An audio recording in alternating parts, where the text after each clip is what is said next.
ناظرین، آج میں آپ کو ہرکولیس اور خونی ہیرے کا تیسرا پارٹ سنانے جا رہا ہوں۔ اس کے ذہن میں آندھیاں سی چل رہی تھیں۔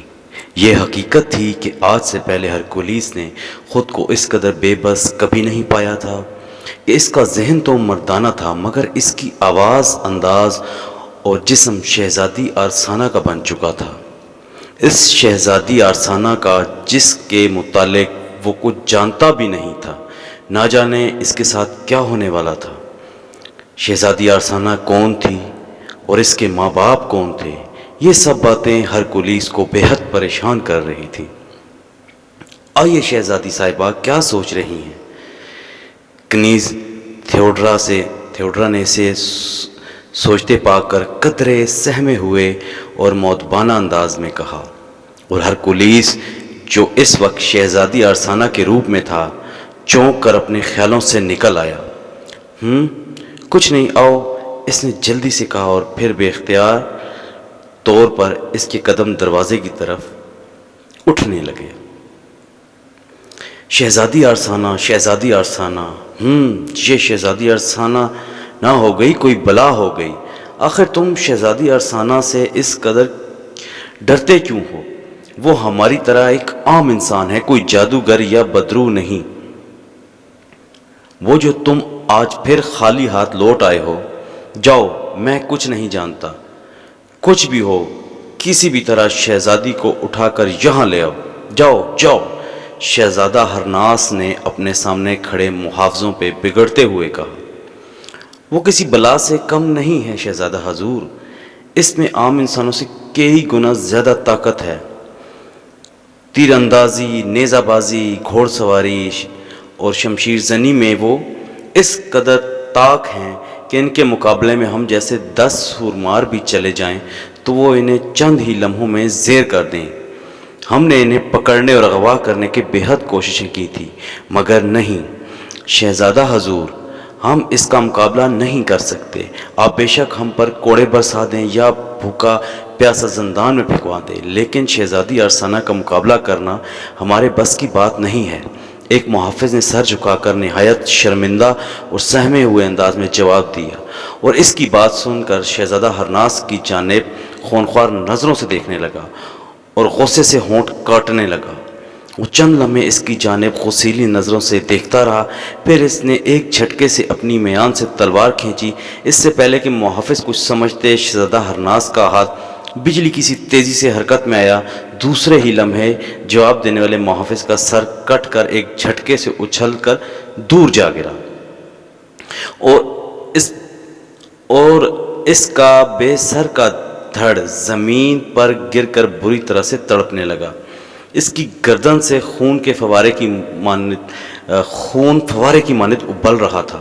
اپنے ساتھی کا یہ حشر دیکھ کر دوسرے محافظ گھبرا کر اچھل کر کئی قدم پیچھے ہٹ گئے اور نہایت دہشت زدہ نگاہوں سے شہزادہ ہرناس کی جانب دیکھنے لگے۔ وہ کون ہے جو میرے حکم کی تعمیل کرنے سے انکار کی جرات کرتا ہے؟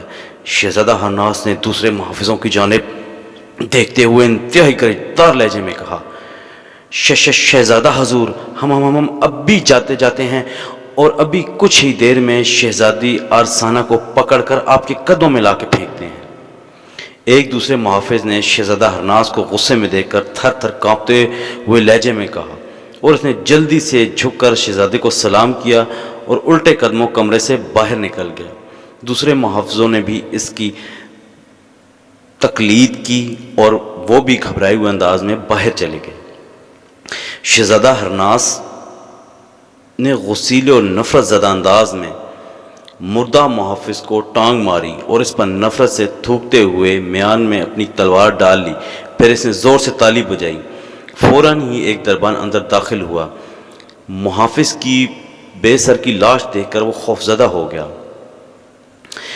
اس لاش کو یہاں سے اٹھانے کا بندوبست کرو فوراً، شہزادہ ہرناس نے اسے تحکمانہ لہجے میں کہا اور تیز تیز قدم اٹھا کر کمرے سے باہر آ گیا۔ مختلف راہداریوں سے ہوتا ہوا وہ ایک دوسرے کمرے کے دروازے پر آیا جہاں 2 محافظ نیزے جوڑے چکنے کھڑے تھے۔ اسے دیکھ کر انہوں نے جلدی سے نیزے ہٹا لی اور مؤدبانہ انداز میں سر جھکائے۔ شہزادہ ہرناس نے ان کی جانب دیکھنے کی زحمت بھی گوارا نہ کی اور دروازے پر لگا پردہ ہٹا کر کمرے میں داخل ہو گیا۔ آؤ بیٹا ہرناس، ہم شدت سے تمہارا انتظار کر رہے تھے۔ کہو تیکان شاہ کے ہیرے کے بارے میں کچھ معلوم ہوا؟ کمرے میں ایک زرعی تخت پر بیٹھے ہوئے بوڑھے شاہ آرتھوس نے اسے دیکھ کر پوچھا۔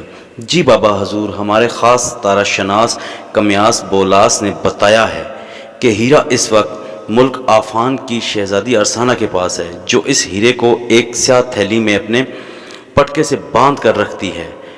میں نے اپنے محافظوں کو خفیہ طور پر ملک آفان بھیجا تھا۔ وہ لوگ کسی نہ کسی طرح سے شہزادی تک پہنچنے میں بھی کامیاب ہو گئے تھے، مگر جب انہوں نے شہزادی سے ہیرا چھیننا چاہا تو وہ ان سے بھیڑ گئی۔ اس کم بخت میں جانے کس قدر طاقت ہے کہ اس نے میرے ایک ساتھی کو مار مار کر ادھموا کر دیا۔ ان کے مطابق وہ بڑی مشکلوں سے اس سے اپنی جان بچا کر واپس آئے ہیں۔ شہزادہ ہرناس نے پریشانی سے پر انداز میں جواب دیتے ہوئے کہا، ملک آفان کی شہزادی ارسانہ، او واقعی بیٹا، وہ تو بہت خطرناک لڑکی ہے۔ شاہ آرتھوس نے اسے ہر قسم کی جنگی علوم سے روشناس کروا رکھا ہے۔ وہ سامان حرب کو اس خوبی سے چلانا جانتی ہے کہ بڑے سے بڑا سورمار بھی اس کے سامنے چند لمحوں کے لیے بھی نہیں ٹھہر سکتا۔ خاص طور پر وہ شمشیر زنی میں اس قدر طاق ہے کہ پورے ملک میں اس سے ٹکر لینے والا کوئی نہیں۔ اپنے ساتھیوں کو اس تک بھیجنے سے پہلے تم نے کم از کم ہم سے ہی مشورہ لیا ہوتا۔ شاہ آرتھوس نے قدرے پریشان لہجے میں کہا، حیرت ہے، ہر شخص شہزادی ارسانہ کی اس قدر تعریف کر رہا ہے کہ اس کی تعریف سن سن کر میرے کان پک گئے ہیں۔ معلوم ہوتا ہے ابھی شہزادی ارسانہ کا مجھ جیسے کسی شہزادے ٹکراؤ نہیں ہوا۔ مجھ سے بڑھ کر سامان حرب استعمال کرنے والا طاقتور انسان کون ہو سکتا ہے؟ دنیا کا بڑے سے بڑا پہلوان آج تک میری تلوار کے سامنے نہیں ٹک سکا۔ پھر بھلا یہ شہزادی ارسانہ کیا چیز ہے؟ ایک مرتبہ اگر میرا اس سے ٹکراؤ ہو جائے تو میں پہلے ہی وار میں اس کی گردن اڑا دوں گا۔ تو میرا نام شہزادہ ہرناس نہیں۔ شہزادہ ہرناس نے بادشاہ کے ساتھ والے تخت پر بیٹھتے ہوئے غرور بھرے لہجے میں کہا، بے شک تم درست کہتے ہو بیٹا، تم جیسا شہزادہ شہزور اس دنیا میں کوئی نہیں ہے اور نہ ہی کوئی اور ہو سکتا ہے۔ مگر بیٹا ایک بات یاد رکھنا۔ کیا مطلب؟ میں آپ کی بات سمجھا نہیں ابا حضور۔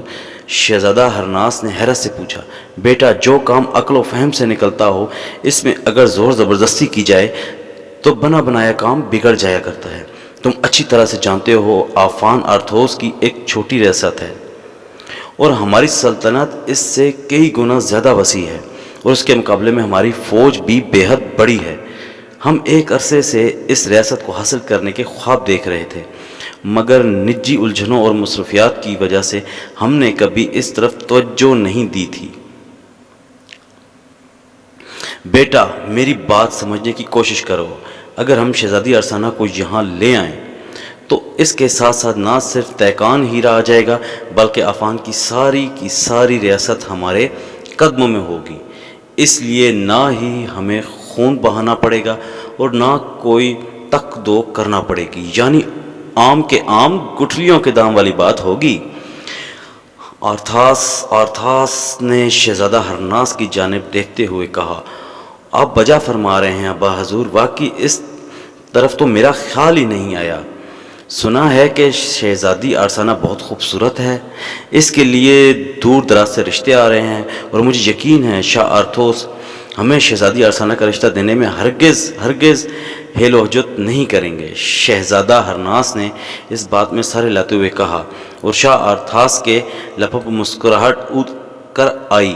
اس نے دل میں سکون کا سانس لیا کہ ضدی شہزادے کے پلے اس کی بات پڑ گئی، ورنہ وہ اس کی ضدی طبیعت سے اچھی طرح واقف تھا۔